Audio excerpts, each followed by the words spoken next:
Hello students, आज की जो वीडियो है इसमें हम स्टडी करेंगे पहले स्थितिज ऊर्जा के बारे में। स्थितिज ऊर्जा होती क्या है, फिर अपने देखेंगे कि विद्युत स्थितिज ऊर्जा क्या है, फिर अपने ये देखेंगे कि विद्युत विभव क्या चीज होता है और विभवांतर क्या है। उसके बाद हम अपने डिस्कशन करने वाले हैं विद्युत क्षेत्र और विद्युत विभव में क्या संबंध है। यदि हमें विभव दिया है तो विद्युत क्षेत्र कैसे निकालेंगे और विद्युत क्षेत्र दिया है तो विभव कैसे निकालेंगे, इन दोनों के बीच में रिलेशन देखेंगे। फिर उसके बाद अपने ये देखेंगे कि समरूप आवेशित गोले के कारण विभव कितना होगा, बाहर वाले बिंदुओं पर, अंदर वाले बिंदुओं पर और सतह वाले जितने भी बिंदु हैं वहां पर विद्युत विभव कितना होगा। सम विभव पृष्ठ क्या है, इसके यूज क्या है विद्युत क्षेत्र के साथ, कैसे इसका हम यूज करेंगे वो भी अपने देखने वाले हैं। और जो द्विध्रुव है जो कि बेहद इंपॉर्टेंट है, जिसके कारण विद्युत क्षेत्र हम पिछली वीडियो में पढ़ चुके हैं और विद्युत विभव आज की वीडियो के अंदर अपने डिस्कशन करेंगे। अब अपने डिस्कशन करते हैं पहले स्थितिज ऊर्जा के बारे में। देखो स्थितिज ऊर्जा, स्थिति शब्द का मतलब क्या हुआ, पोजीशन के कारण जो ऊर्जा है। आपने बहुत बार ये स्टडी की होगी कि ये अर्थ है, पृथ्वी है, इससे कुछ ऊंचाई पर, h ऊंचाई पर कोई ऑब्जेक्ट अपने रख दें जिसका मास m है, तो इसके अंदर स्थितिज ऊर्जा कितनी होगी। तो हम सीधा सीधा फॉर्मूला लिखते थे mgh। तो देखो फॉर एग्जांपल ये स्थितिज ऊर्जा के कंसेप्ट को समझो। यदि मैं इसको छोड़ दूं, यहां से इस ऑब्जेक्ट को छोड़ दूं तो ये नीचे आना स्टार्ट करेगा, नीचे आएगा तो इसके अंदर वेलोसिटी आएगी, इसकी स्पीड आएगी कुछ ना कुछ। तो जैसे जैसे इसके अंदर स्पीड आएगी यानी कि इसके अंदर गतिज ऊर्जा आएगी। वो गतिज ऊर्जा कौन दे रहा है, हम ये पढ़ चुके हैं पहले कि जो ऊर्जा है वो एक रूप से दूसरे रूप में रूपांतरित होती है। तो यहां पर जो गतिज ऊर्जा मिलेगी वो किस रूप से रूपांतरित हुई है, तो वो स्थितिज ऊर्जा से ही रूपांतरित हुई है। कि यहां पर जो ये पृथ्वी है ये अपने चारों ओर एक गुरुत्वाकर्षण का जो क्षेत्र है वो उत्पन्न कर रही है, उसके अंदर इसकी पोजीशन के कारण इतनी इसके अंदर स्थितिज ऊर्जा आएगी। ऐसे ही यदि अपने बात करें कि कोई आवेश रखा हुआ है, उसके चारों ओर जो विद्युत क्षेत्र है उसके अंदर भी यदि कोई हम दूसरा आवेश ले आएंगे तो उसके अंदर भी स्थितिज ऊर्जा होगी। तो वो अपने अब डिस्कशन करने वाले हैं। अब अपने समझते हैं विद्युत स्थितिज ऊर्जा के बारे में। फॉर एग्जांपल ये कोई आवेश रखा हुआ है, हमारा जो हम निर्देशांक बनाते हैं, इधर एक्स अक्ष है, ये मान लेते हैं एक्स अक्ष है, ये मान लेते हैं वाई अक्ष है। ये मूल बिंदु पर रखा हुआ है आवेश, ठीक। ये अपने चारों ओर क्या उत्पन्न कर रहा है, ये अपने चारों ओर 3D के अंदर विद्युत क्षेत्र उत्पन्न कर रहा है।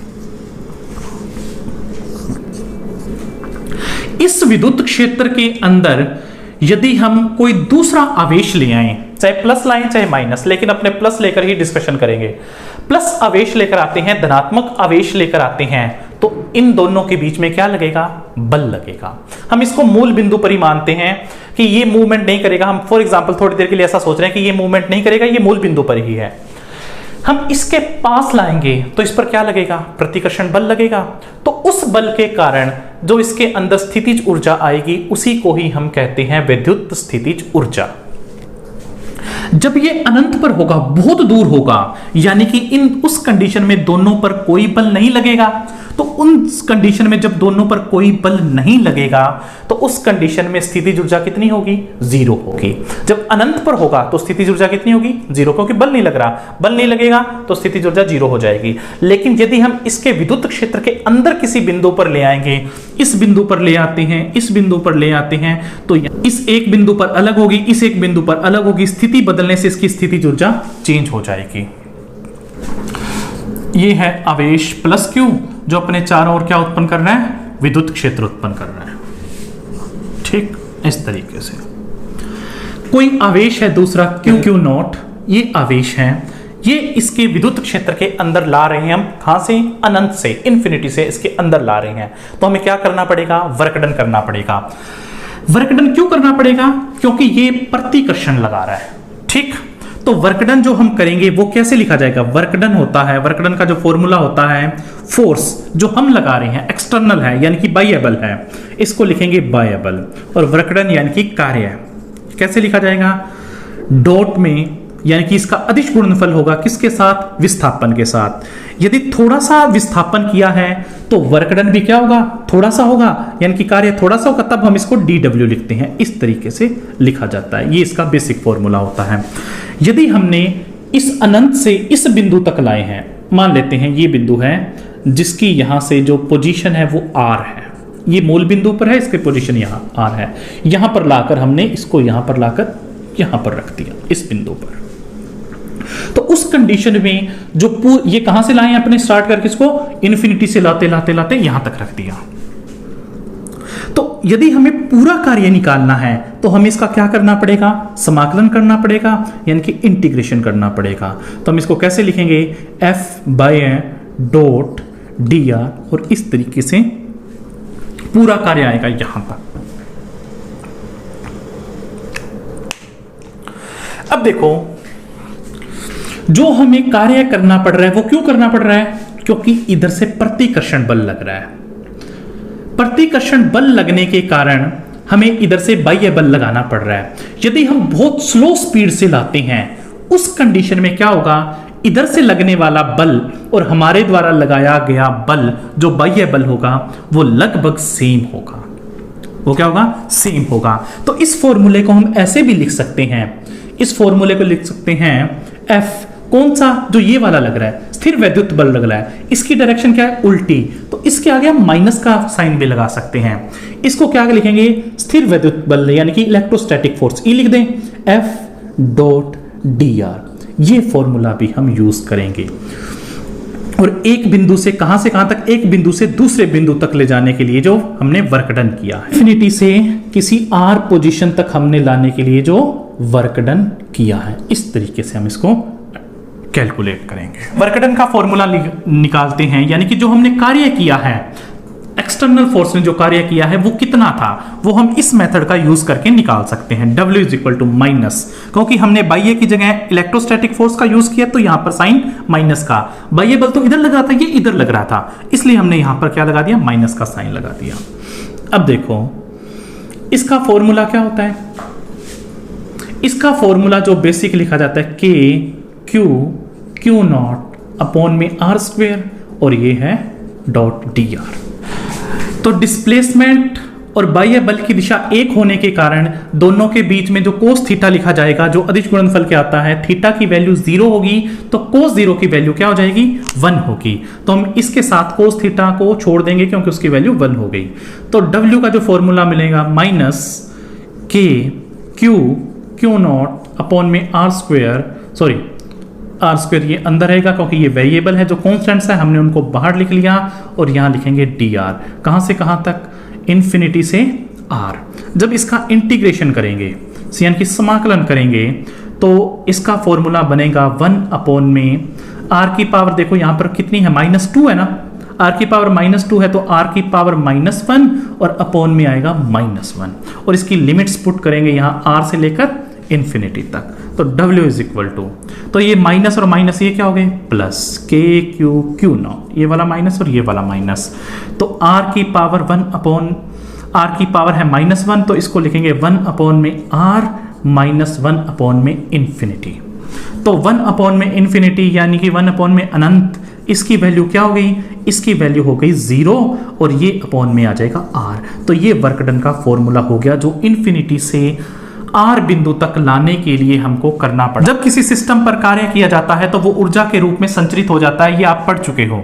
ये 2 ऊर्जा के रूप में संचरित होता है, एक तो स्थितिज ऊर्जा के रूप में और एक गतिज ऊर्जा के रूप में।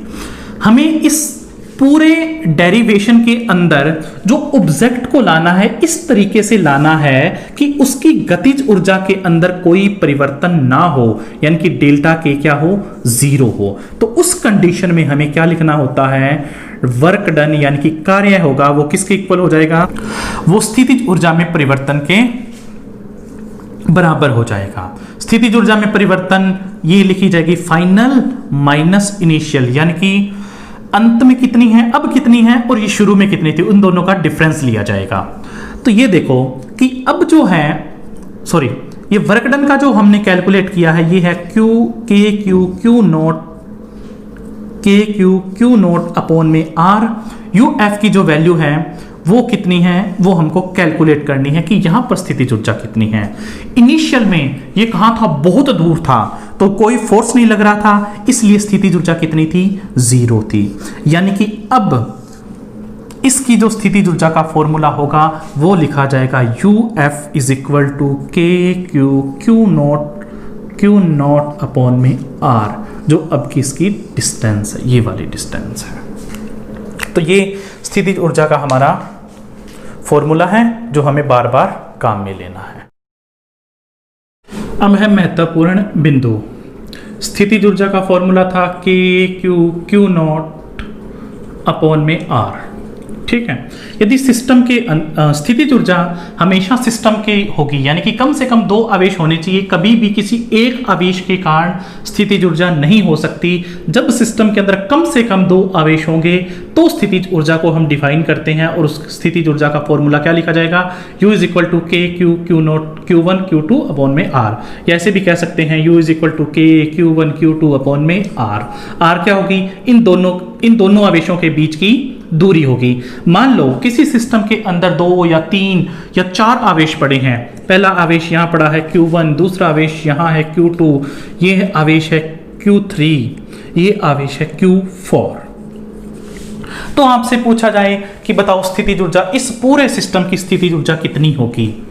इन दोनों के बीच की दूरी मान लेते हैं R12 है, इन दोनों के बीच की दूरी R13 है, इनके बीच की दूरी R14 है, इनके बीच की दूरी R24 है, इन दोनों के बीच की दूरी R34 है। 4-3 लिख लो या 3-4 लिख लो, एक ही बात है। तो पूरे सिस्टम की यदि हमें स्थितिज ऊर्जा निकालनी होगी तो हर 2-2 आवेश के लिए हमें ये फॉर्मूला लिखना होगा और फिर उन सबको जोड़ना होगा। तो U टोटल यदि अपने बात करें तो कितने सिस्टम बनेंगे, U पहला और दूसरा, यानी कि पहले और दूसरे की स्थितिज ऊर्जा फॉर्मूला लगेगा के Q1 Q2 अपॉन में R12, फिर लगेगा पहले और तीसरे के लिए U13, यानी कि के Q1 Q3 अपॉन में R13, फिर फॉर्मूला लगाएंगे 1 और 4 के लिए U14, यानी कि यहां पर लिखा जाएगा Q1 Q4 अपॉन में R14, प्लस में लिखा जाएगा इसके और इसके बीच में और फिर इसके और इसके बीच में, यानी कि U24, सॉरी एक और आएगा, ये भी आएगा 23 प्लस में U24 प्लस में U34। इस तरीके से हमें ये फॉर्मूला निकालना होगा। इस सिस्टम में पूरे कितने आवेश हैं, 4 आवेश हैं, तो यहां पर कितनी टर्म्स आएंगी, उसके लिए आपको ये लिख लो n इंटू n-1/2, क्योंकि 4 में से हमें 2 का यूज करके इसका यूज करना है। तो n की जगह कितने लिखेंगे, 4 -1 3/2, तो ये आंसर आएगा 6। तो यहां पर 6 होने चाहिए टोटल, 1 2 3 4, और ये टोटल कितने हो गए, 6 हो गए। तो इस तरीके से हमें निकालना है। यदि कहीं माइनस का आवेश है तो उसकी जगह यहां पर माइनस आ जाएगा, तब स्थितिज ऊर्जा क्या आ जाएगी, माइनस की आ जाएगी उसकी। और यदि दोनों प्लस प्लस आवेश हैं तो उस टाइम भी ये क्या आ जाएगी, स्थितिज ऊर्जा प्लस की आ जाएगी। एक चीज और, दोनों चार्ज ही यदि माइनस के हैं तो स्थितिज ऊर्जा किसकी आएगी, धनात्मक। दोनों ही प्लस हैं तो भी स्थितिज ऊर्जा क्या आएगी, धनात्मक। यानी कि जब सेम नेचर के हों, यानी कि एक जैसे हों, चाहे प्लस प्लस चाहे माइनस माइनस, तब क्या लगता है, प्रतिकर्षण। प्रतिकर्षण की स्थिति में जो स्थितिज ऊर्जा आएगी वो कौन सी आएगी, धनात्मक आएगी। और आकर्षण की स्थिति में जो स्थितिज ऊर्जा आएगी वो कैसी आएगी, ऋणात्मक आएगी। क्योंकि एक ऋणात्मक होगा तभी तो आकर्षण लगेगा, और उस कंडीशन में यहां पर क्या आएगा, माइनस का साइन आएगा। अब अपने बात करते हैं विद्युत विभव की। ये अपने कंसेप्ट समझते हैं कि विद्युत विभव है क्या। देखो फॉर एग्जांपल हमारे पास 2 आवेश हैं, ये Q1 है और ये Q2 है, ठीक। ये Q2 बाहर से लाया गया है। इस Q1 और Q2 के बीच में फोर्स लगता है। फोर्स का फॉर्मूला क्या लिखा जाता है, कि Q1 Q2 अपॉन में R²। यदि इस Q1 के कारण हमें एकांक पर फोर्स निकालना हो तो हम उसको क्या बोलते हैं, विद्युत क्षेत्र। और उसका फॉर्मूला क्या होता है, Q2 की वैल्यू क्या रख दी जाए, 1 रख दी जाए, तो K Q1 अपॉन में R², इसको बोलते हैं विद्युत क्षेत्र। इसी तरीके से हमने स्थितिज ऊर्जा का फॉर्मूला निकाला था, U is equal to K Q1 Q0 upon में R, या Q1 Q2 अपॉन में R। यदि इस आवेश के विद्युत क्षेत्र में हम यूनिट चार्ज लेकर आए तो उस कंडीशन में जो वर्क डन होता है, या एक तरीके से ऐसे भी कह सकते हैं स्थितिज ऊर्जा होगी, जो उसको हम क्या बोलते हैं, विद्युत विभव बोलते हैं। जो वर्क डन करेंगे किस पर, वर्क डन का फॉर्मूला भी क्या होता है, हम पहले देख चुके हैं कि वर्क डन का फॉर्मूला जो होता है, इस यहां तक लाने के लिए, इन्फिनिटी से यहां तक लाने के लिए जो वर्क डन का फॉर्मूला होता है वो होता है Q1 Q2 अपॉन में R। ठीक, इसी को ही हमने स्थितिज ऊर्जा के साथ कंपैरिजन किया था, तो स्थितिज ऊर्जा का ये फॉर्मूला आ गया था इस बिंदु के लिए। अब देखो, यदि बाहर से ही हम एकांक आवेश लाएं तो उस कंडीशन में वर्क डन का फॉर्मूला क्या बनेगा, Q1 Q2 की जगह रख देंगे 1 अपॉन में R। तो इस एकांक आवेश को लाने के लिए जो वर्क डन किया जाता है, इन्फिनिटी से अनंत से यहां तक लाने के लिए जो वर्क डन किया जाता है, उसी को हम क्या बोलते हैं, विद्युत विभव बोलते हैं। विद्युत विभव की परिभाषा होगी एकांक परीक्षण धनावेश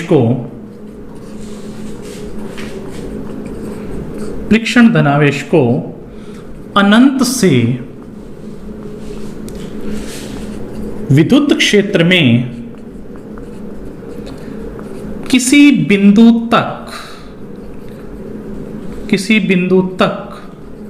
या किसी बिंदु पर लाने के लिए किया गया कार्य, ये क्या होगा, इसी को ही हम विद्युत विभव बोलते हैं, विद्युत विभव कहलाता है। यानी कि V इज इक्वल टू क्या लिखा जाएगा, W अपॉन में Q0 लिखा जाएगा। इस फॉर्मूले का हमें यूज करना होगा। तो इस फॉर्मूले का यदि अपने यूज करें तो इन्फिनिटी से जो वर्क डन, इन्फिनिटी से R पॉइंट तक जो minus EF electric dot dr और अपॉन में क्या लिख सकते हैं, Q0 लिख सकते हैं। तो इस फॉर्मूले का हमें यूज करना है। V का फॉर्मूला क्या हो गया, V का फॉर्मूला बेसिक फॉर्मूला होगा V is equal to W upon में Q0, या फिर हम इसको लिख सकते हैं माइनस F इलेक्ट्रिक फोर्स है ये डॉट dr इन्फिनिटी से R तक, अपॉन में क्या लिख देंगे, Q0। V is equal to, यदि इसके साथ हम कंपेयर करें तो W का फॉर्मूला होता है Q1 Q0 अपॉन में R, तो इसको लिखेंगे Q1 अपॉन में R। R क्या हो गई, जितने दूर वाले बिंदु पर इस Q1 से R दूरी पर स्थित बिंदु पर जो विद्युत विभव निकाला जाता है, तो R उस बिंदु की दूरी है जहां पर हमें विद्युत विभव निकालना है। तो V इज इक्वल टू, यदि इस Q0 को यहां पर इससे डिवाइड करें तो इसको हम क्या लिख सकते हैं, इसको लिख सकते हैं F अपॉन में Q0, तो ये बनेगा इलेक्ट्रिक फील्ड डॉट dr। ये हो गया इलेक्ट्रिक फील्ड और विद्युत विभव के बीच में संबंध, ये हो गया कार्य के बीच में और विद्युत विभव के बीच में संबंध। इन दोनों के रिलेशन से हमें यदि V पता है तो E की वैल्यू निकाल सकते हैं, E पता है तो हम V की वैल्यू निकाल सकते हैं। तो हम ये देखेंगे कि किसी गोले को यदि हम आवेशित कर दें तो उसके कुछ दूरी पर जो बिंदु है वहां पर विद्युत विभव कितना होगा। तो इसके लिए हम गोले को दो मुख्य भागों में बांट लेते हैं, एक तो ठोस गोला और एक गोलीय कोश। तो पहले अपने बात करते हैं गोलीय कोश। समरूप आवेशित गोलीय कोश के कारण, अब गोलीय कोश भी दो प्रकार के हो सकते हैं, चालक और कुचालक। लेकिन जब गोलीय कोश की बात करते हैं तो दोनों के जो डेरिवेशंस हैं वो एक जैसे ही आते हैं, सेम व्यवहार होगा दोनों का, इसलिए हम गोलीय कोश को चालक और कुचालक में नहीं बांटते। गोलीय कोश के कारण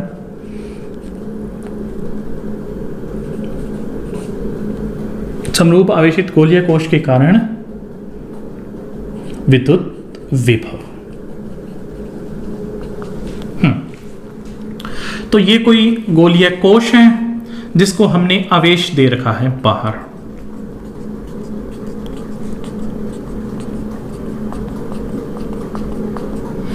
तो इसको हमने आवेशित कर रखा है, जो इसके पूरा वितरित हो गया तो हमें किसका यूज करना पड़ेगा, हमें इसके लिए पृष्ठीय आवेश घनत्व का यूज करना पड़ेगा, लेकिन बिना उसका यूज किए भी हम इसको सॉल्व कर सकते हैं। ये गोलीय कोश है जिसकी त्रिज्या है r, जिसको आवेश दे रखा है q। कोई बिंदु अब इससे बाहर भी हो सकता है, वहां पर भी विद्युत विभव कितना होगा, इसकी सतह पर हो सकता है और इसके अंदर हो सकता है विद्युत विभव। इन तीनों कंडीशंस के लिए हमें इसके फॉर्मूले निकालने हैं। तो पहले अपने बात करते हैं जब बिंदु बाहर है, यानी कि इसके केंद्र से C जो इसका केंद्र है इससे R दूरी पर, और R क्या है, ग्रेटर देन R है, यानी कि बिंदु बाहर है। वहां पर विद्युत विभव कितना होगा वो अपने फॉर्मूला निकालते हैं। तो इसके लिए हम उसी फॉर्मूले का यूज करेंगे जो हमने अभी थोड़ी देर पहले देखा था। V इज इक्वल टू क्या होता है, माइनस इंफिनिटी से R E dot D are का फॉर्मूला। अब देखो, आपको पता है कि यहां पर जो विद्युत क्षेत्र होगा वो किस तरफ होगा, इस तरफ, और हम जो डिस्टेंस ले रहे हैं R वो भी किस तरफ है, इस तरफ है। जो इसकी पोजीशन ले रहे हैं वो भी इस तरफ है, तो दोनों के बीच में एंगल कितना बनेगा, 0 डिग्री। एंगल 0 डिग्री बनेगा तो उस कंडीशन में यहां पर इसके साथ में जो कोस थीटा आएगा उसकी वैल्यू क्या बन जाएगी, 0। Theta is equal to 0 degree, तो कोस थीटा की वैल्यू 1 हो जाएगी। तो v इज इक्वल टू क्या लिखा जाएगा, यहां पर जब इसको मल्टीप्लाई करेंगे तो अपने छोड़ देते हैं बीच में, इसको लिख दें minus E R E D R. Cos theta मत लिखो क्योंकि उसकी वैल्यू क्या हो गई, 1 हो गई। अब अपने E का फॉर्मूला लिखेंगे यहां पर, जो हमने पिछली वीडियो के अंदर जिसका फॉर्मूला जो ड्राइव किया था कि किसी गोलीय कोश के कारण बाहर कोई बिंदु है वहां पर विद्युत क्षेत्र कितना होगा, ये फॉर्मूला हमने निकाला था। तो उसका फॉर्मूला आया था के क्यू अपॉन में आर स्क्वेयर, ये वाला आर, ये वाला आर नहीं, ये वाला आर, माइनस यहां पर इन्फिनिटी से आर के क्यू अपॉन में आर स्क्वेयर डी आर। जो कांस्टेंट है उनको बाहर लिख लो, माइनस के क्यू लिख लो, और इसका कर देते हैं अपने इंटीग्रेशन। इसका इंटीग्रेशन आर की पावर 2 है, यानी कि आर की पावर -2 है। पूरी कैलकुलेट करें तो आर की पावर -1 अपॉन में आ जाएगा -1, और लिमिट पुट करेंगे इन्फिनिटी और आर। तो -1 और -1 ये +1, और इसको लिखेंगे के क्यू, और यहां पर लिखेंगे आर की पावर -1 होने का मतलब है 1 अपॉन आर। फिर ये पुट कर दिया हमने, -1 अपॉन आर, और आर की जगह ये वाली लिमिट पुट करेंगे 1 अपॉन में इन्फिनिटी। तो v का जो फॉर्मूला बनेगा वो बनेगा के क्यू, यहां पर आएगा 1 अपॉन आर, माइनस में 1 अपॉन इन्फिनिटी 0। तो यहां पर लिखेंगे 1 अपॉन में आर, उसको माइनस में 0 छोड़ दो, तो के क्यू अपॉन में आर, यानी कि फॉर्मूला क्या आ गया, के क्यू अपॉन में आर। जैसा कि हमने किसके लिए निकाला था, बिंदु आवेश के लिए निकाला था, वैसा ही फॉर्मूला आ गया यहां पर।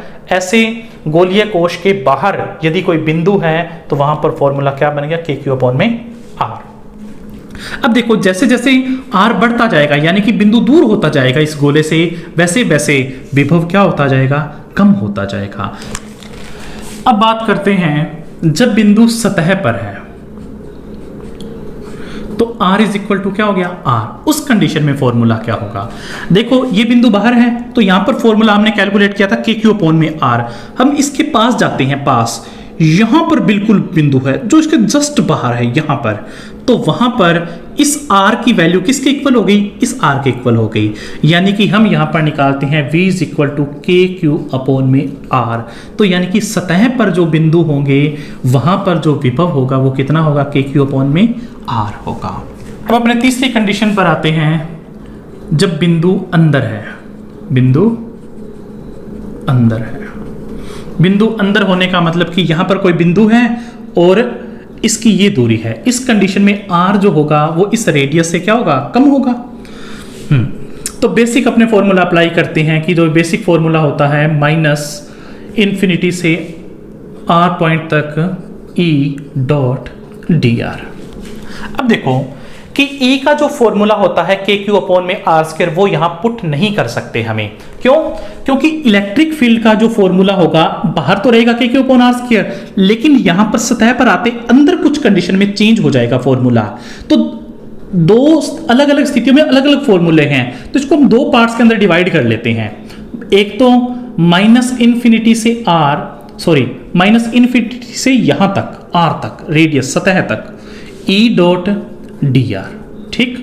फिर ये बीच में सेम साइन माइनस का इन्फिनिटी से, सॉरी यहां आर से लेकर इस आर से लेकर इस आर तक जाना है, अगली बार आर से लेकर ई डॉट डी आर। अब देखो E dot D are infinity से यहां तक लाना है, तो उस कंडीशन में जो फॉर्मूला था यहां पर वो क्या था, के क्यू अपॉन में आर स्क्वेयर था, और साथ में ही थीटा की वैल्यू कितनी थी, 0 डिग्री। अंदर जो होता है विद्युत क्षेत्र वो कितना होता है, विद्युत क्षेत्र 0। तो यहाँ पर क्या आएगा 0 0 डॉट tr, तो ये वाला पूरा पोर्शन क्या हो गया 0 हो गया। ठीक, अब वैसे ही अपने इंटीग्रेशन करेंगे जैसा आपने पिछली बार किया था, सारा प्रोसीजर कुछ वैसा ही रहेगा।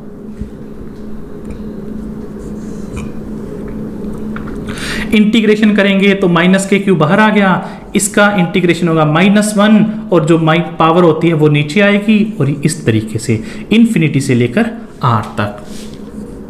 ये माइनस और ये माइनस क्या हो गया +1, लेकिन इसकी जब लिमिट्स रखेंगे तो 1 में r -1 में इन्फिनिटी, तो ये बनेगा 0 और ये फॉर्मूला बनेगा KQ में r। देखो r क्या है, रेडियस है। तो एक बार यदि हमने कोई गोलीय कोश ले लिया तो उसके अंदर किसी भी बिंदु पर जाएं, हर बार हमें क्या पुट करना है रेडियस, तो हर बार जो वैल्यू आएगी विभव की वो सेम आएगी, यानी कि अंदर किसी भी बिंदु पर चले जाएं, चाहे यहां चले जाएं, चाहे यहां चले जाएं, चाहे केंद्र पर चले जाएं, विद्युत विभव का मान कितना रहेगा KQ/r रहेगा, जितना सतह पर होता है। तो किसी गोलीय कोश के अंदर विभव हमेशा नियत रहेगा, कांस्टेंट रहेगा, स्थिर रहेगा। अब तक अपने पढ़ा कि समरूप आवेशित गोलीय कोश के कारण विद्युत विभव कितना होगा। अब अपने बात करते हैं चालक ठोस गोले के कारण। ये गोला कैसा है, ठोस, कोश नहीं है। उसको यदि आवेशित कर दें, समरूप आवेशित कर दें, तो उसके आसपास के जो बिंदु हैं, जो बाहर वाले बिंदु हैं, अंदर वाले बिंदु हैं, सतह वाले बिंदु हैं, वहां पर विद्युत विभव कितना होगा। ये कोई गोला है जिसको हमने आवेशित कर रखा है Q, जिसकी त्रिज्या है r। इसको जब अंदर भी आवेश देंगे तो वो सारे के सारे कहाँ जाते हैं, बाहर आ जाते हैं। ये गोले के अंदर ठोस चालक गोले की प्रॉपर्टीज होती है जो अपने पहले विद्युत क्षेत्र के अंदर पढ़ चुके हैं। तो ये ठीक वैसे ही व्यवहार करेगा जैसे एक गोलीय कोश करता है। तो इसके जो फॉर्मूले भी कैसे होंगे, ठीक वैसे ही होंगे जैसे कि गोलीय कोश के अंदर हमने पढ़े हैं। तो यदि कोई बाहरी बिंदु है, बाहरी बिंदु पर, तो वहां पर विद्युत विभव का जो फॉर्मूला लिखा जाएगा वो क्या लिखा जाएगा, KQ/r। r ये दूरी है, केंद्र से दूरी है। सतह पर कोई बिंदु है, सतह पर, तो वहां पर v क्या लिखा जाएगा, KQ/r लिखा जाएगा। और यदि कोई अंदर है, अंदर गोले के अंदर, तो वहां पर v का फॉर्मूला क्या लिखा जाएगा, KQ/r। अंदर विद्युत क्षेत्र तो कितना होता है, 0 होता है, लेकिन v क्या होगा, वो कांस्टेंट होगा, जो कितना होगा, सतह के बराबर होगा। अब अपने डिस्कशन करते हैं समरूप आवेशित अचालक गोले के कारण विद्युत विभव। अब देखो, जैसा हमने पिछले डेरिवेशंस में किया था ठीक वैसा ही अपने को इस बार अचालक गोले के लिए करना है। हम मान लेते हैं ये कोई अचालक गोला है जिसको हमने Q आवेश दिया है, तो ये Q आवेश हर जगह इसके अंदर जाकर डिस्ट्रीब्यूटेड है, समरूप आवेशित है। ये अंदर भी पड़ा है और बाहर भी पड़ा है। यदि ये चालक होता तो ये भागकर कहाँ जाता, बाहर आ जाता, लेकिन ये अचालक होने के कारण यहाँ पड़ा है। इसको Q आवेश दिया हुआ है और इसकी जो त्रिज्या है वो है r त्रिज्या, ये इसका केंद्र है। तो हमें विद्युत क्षेत्र निकालना है बाहर वाले बिंदुओं पर, सतह वाले बिंदुओं पर, उसके अंदर वाले बिंदुओं पर विद्युत क्षेत्र, विद्युत विभव निकालना है। तो हमें विद्युत विभव निकालने के लिए हमें फॉर्मूले पता होना चाहिए, किसके, विद्युत क्षेत्र के फॉर्मूले पता होना चाहिए। उसकी सहायता से हम विद्युत विभव निकाल लेते हैं। बाहर यदि कोई बिंदु है तो किसी अचालक गोले के कारण बाहर विद्युत क्षेत्र का फॉर्मूला क्या होता है, KQ/r² होता है ना, E का, ये बाहर वाले बिंदु पर। सतह पर जो फॉर्मूला होता है वो क्या होता है, KQ/r²। और जो अंदर होता है, अंदर, इनसाइड, अंदर, उसका फॉर्मूला आपको याद रखना है, KQ/r³ है रेडियस का, और यहां पर r है। ये फॉर्मूला हम पिछले वीडियोस के अंदर देख चुके हैं, तो इसके ऊपर आपने याद रखना, ये बड़ा काम आने वाला है। ठीक, तो वैसे ही कोई बिंदु P है जिसकी यहां से दूरी है r, तो हमें यहां पर विद्युत विभव का फॉर्मूला निकालना है। तो फॉर्मूला क्या लिखेंगे, E.dr माइनस यहां इन्फिनिटी से लेकर r तक। ठीक, बाहर जो फॉर्मूला लिखा जाएगा वो लिखा जाएगा KQ/r², KQ/r², और ये है dr। अब देखो KQ कांस्टेंट है, बाहर आएगा, ठीक इसका वैसे ही डेरिवेशन हो जाएगा जैसा अपने करते आए हैं। तो r की पावर बनेगी -1 अपॉन में -1, इसकी लिमिट पुट कर देंगे r से इन्फिनिटी, v माइनस के क्यू। तो ये माइनस माइनस ये क्या हो गया प्लस, और इसकी जब लिमिट पुट करेंगे 1 अपॉन r माइनस 1 अपॉन में इन्फिनिटी, तो ये फॉर्मूला बनेगा के क्यू, ये तो जीरो हो गया इधर वाला पोर्शन, तो के क्यू अपॉन में r, ये अंदर वाले बिंदु पर फॉर्मूला आएगा। मान लो हम ये बहुत पास आते जा रहे हैं, पास आते जा रहे हैं, इस वाला जो बिंदु है, बिल्कुल पास वाला जो बिंदु है सतह के, तो उस कंडीशन में r और r क्या हो जाएंगे सेम, तो यानी कि सतह वाले जो बिंदु हैं उन पर जो विद्युत विभव होगा उसका फॉर्मूला लिखा जाएगा के क्यू अपॉन में r, ये फॉर्मूला लिखा जाएगा। ये तो हो गया कौन से, बाहर वाले के लिए, और ये किसके लिए हो गया, सतह वाले के लिए। अब अपने बात करते हैं कि अंदर कोई बिंदु है, अंदर यहां पर कोई बिंदु है P, जिसकी ये दूरी कितनी है r है, तो यहां पर अपने को विद्युत विभव निकालना है V, सेम फॉर्मूला इन्फिनिटी से r तक लाने के लिए E डॉट dr, ठीक, इन्फिनिटी से ला रहे हैं इस बिंदु तक, तो ये प्रोसीजर है। अब देखो किसी गोले के लिए जो बाहर जो विद्युत क्षेत्र होता है उसका फॉर्मूला अलग होता है, अंदर अलग होता है, तो इसलिए हम इसको दो पार्ट्स के अंदर डिवाइड कर लेंगे। कहां से कहां तक, इन्फिनिटी से इसकी सतह तक लाया जाता है r तक, और E डॉट dr। दूसरी कंडीशन में r से लेकर स्मॉल r तक इसको लेकर जाया जाता है, E डॉट dr। ये फॉर्मूले का हमें यूज करना है। v is equal to E dot dr का इंटीग्रेशन, ये हमने अभी अभी किया था कि E डॉट का फॉर्मूला लिख देंगे यहां पर इन्फिनिटी से r तक, के इन दोनों के लिए जो थीटा की वैल्यू होगी वो कितनी होगी 0 डिग्री, और कोस 0 की वैल्यू क्या हो जाएगी 1 होगी, ठीक, इसके लिए भी क्या हो जाएगी 1, के क्यू अपॉन में r स्क्वायर, और यहां पर लिख देंगे dr माइनस में ये फॉर्मूला उठाकर पुट करेंगे, के क्यू आर क्यू, और यहाँ dr, इसकी डायरेक्शन और इसकी डायरेक्शन सेम होगी, ये डायरेक्शन ऐसे डिफाइन की जाती है, इसकी डायरेक्शन सेम होगी, तो थीटा की वैल्यू क्या हो जाएगी 0 डिग्री, और कोस 0 की वैल्यू 1 होगी, तो हम उसको छोड़ देते हैं इस तरीके से। v इज इक्वल टू, जब इसका इंटीग्रेशन करेंगे तो माइनस के क्यू, आर की पावर कितनी बनेगी -1, और यहाँ लिमिट पुट कर अपॉन में -1 इन्फिनिटी से r माइनस, इसमें जो कॉमन आएगा वो के क्यू अपॉन में r क्यूब आएगा। इसका जब इंटीग्रेशन करेंगे तो r स्क्वायर लिखा जाएगा, और यहाँ लिमिट आएगी r से r, ये लिमिट, और अपॉन में आए यहाँ आएगा अपॉन में r स्क्वायर अपॉन में 2, यहाँ लिमिट आएगी r, और यहाँ आएगी स्मॉल r, ठीक। इसका माइनस वैसे ही बाहर आएगा के क्यू, यहाँ लिखेंगे 1 अपॉन r, फिर ये लिमिट पुट करेंगे, और r माइनस 1 अपॉन में इन्फिनिटी, माइनस के क्यू अपॉन में r क्यूब, यहाँ लिखेंगे पहले ये वाली लिमिट पुट करेंगे r square by 2 minus r square by 2, हम चाहें तो इस 2 को बाहर लिख लें,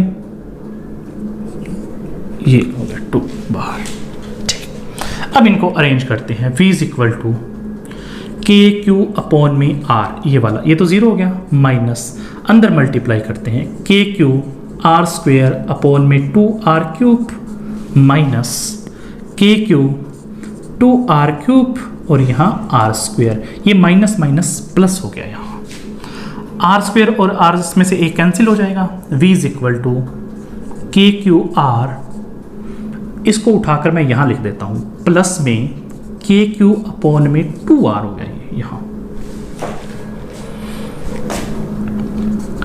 प्लस में, सॉरी माइनस में ये वाला पोर्शन लिख देंगे, के क्यू आर स्क्वायर अपॉन में 2r क्यूब। अब मैं इसको ये लिख देता हूँ यहाँ, इसको चेंज करके, v इज इक्वल टू के क्यू अपॉन आर प्लस में के क्यू अपॉन में 2r, ये बनेगा 3/2 के क्यू अपॉन में r, माइनस में यहाँ लिखा जाएगा के क्यू आर स्क्वायर अपॉन में 2 रहेगा, और ये r क्यूब, इसमें से जो कॉमन आता है वो कॉमन लिख लो बाहर, के क्यू आएगा कॉमन, 2 भी आएगा, r भी आएगा, अंदर क्या रहेगा, अंदर रहेगा 3 माइनस r स्क्वायर अपॉन में r क्यूब, ये फॉर्मूला अंदर रहेगा। एक और मेथड अपनाते हैं, इसको दूसरे तरीके से भी लिखा जा सकता है हम, कि आर क्यूब बाहर लिख लेते हैं। ऐसे लिख लेते हैं के क्यूब अपॉन में 2r क्यूब, तो अंदर क्या बचेगा 3, ऊपर आएगा देखो r था, हमने r क्यूब बाहर ली है, r तो लिए लिया है, r स्क्वायर एक्स्ट्रा ली है, तो यहां पर लिखेंगे 3r स्क्वायर माइनस, यहां क्या आएगा r क्यूब तो बाहर चला गया, 2 भी बाहर चला गया यहां से, तो ये बचेगा r स्क्वायर। इस तरीके से इस फॉर्मूले को भी हम यूज कर सकते हैं।